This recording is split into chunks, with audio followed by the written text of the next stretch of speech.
İdeal Eğitim Vakfı'nın düzenlemiş olduğu Ahlaki Yozlaşma adlı etkinliğimize hepiniz hoş geldiniz, şeref verdiniz. مَا رَزَقْنَاهُمْ يُنْفِقُونَ Allahul Azim. El-Fatiha. Zannın birçoğundan sakının. Çünkü zannın bir kısmı günahtır. Şimdi ahlak meselesinde ahlak Arapça bir kelimedir. Halaka fiil kökünden türemiştir. Yaratma demektir. Anlamanıza gerek yok. Diyor ki İslam Arapçada şöyle bir ifade geçiyor. Arap eserlerde, yani cahili Arap eserlerinde de İslami şeyde dinidir. Şimdi fıtrat insani özellikler, insanın beraberinde getirdiği özelliklerdir. Yahudi olsun, kafir olsun, Müslüman olsun fark etmiyor. Allah-u Teala'nın yüklemiş olduğu insani özellikler insanın ahlakını oluşturuyor. Ve insan da eşrefi mahlukat olduğu için Allah-u Teala ile başladı. Batı'da, yani İslam olmayan, Müslüman olmayan toplumlarda başladı. İnsani özelliklerinden çıktılar. İnsanlıklarından çıktılar. Çünkü insanın yaratılışından var olarak getirdiği özellikler her insanda var. Müslümanda da İslam ülkeleri de onlara benzediği ahlaki çöküntü başladı. Biz de onlara çok yakın bir hayat yaşıyor durumdayız şu anda. Mesela bu Batı hayranlığı, işte Batı'da laisizm çıktı, liberalizm, işte liberalizm de serbestçilik demek. Olabildiğince serbestiyet. Yani her şeyde serbestlik, serbestiyet önü alınmama. Serbestlik böyle serbestlik var mı ya? Böyle sonsuz serbestlik başka insana zulmetmek demektir yani. Bazı sınırlar çakışıyor. Ben birisini dövme serbestisi olabilir mi yani? Başkasını öldürme serbestisi olabilir mi? Böyle bir serbestlik var mı? Bu bir yerde sınırlanmalıdır yani. En güzel sınırları da İslam toplumu, İslam ahlakı, insanın yaratılışında var olan mesela utanma duygusudur bu.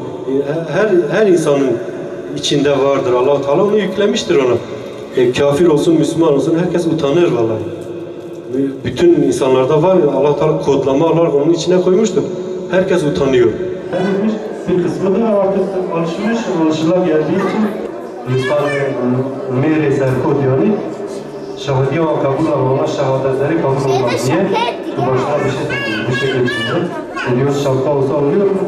İnsan beraber olmadığı zaman, vallahi birbirinden güç yardım almadığı zaman, kardeşlik olmadığı zaman insan tek başına o küfrün bütün oyunlarına karşı ayakta durması, bozulmadan durması mümkün değildir. İnsanları okula yönlendirmek de yetmiyor. Okulları da düzeltmek gerekiyor bu sefer. O da insanın bir daha kendi fıtratına, kendi ahlakına dönmesiyle olacaktır. İnşallah Allah Teala bu konuda bize yardım etsin. Evet, İslam toplumu zaman zaman sıkıntılar yaşamıştır. Zorluklar, mücadeleler, savaşlar yaşamıştır. Ama ne yazık ki bugün kaybettiği durumları hiçbir zaman yaşamamıştır. Bir hasta düşünelim. Bugün bir hastanın tedavi olabilmesi için öncelikle o hastalığı teşhis etmemiz lazım. Hastalığı teşhis ettikten sonra bu hastalığın zararlarını o kişiye anlatmamız lazım ve buna dair bir ilaç kullanmamız lazım. Şimdi size bir örnek verelim. Kanser olmuş olan bir hasta bir ağrı kesiciyle iyileşir mi? İyileşmez değil mi?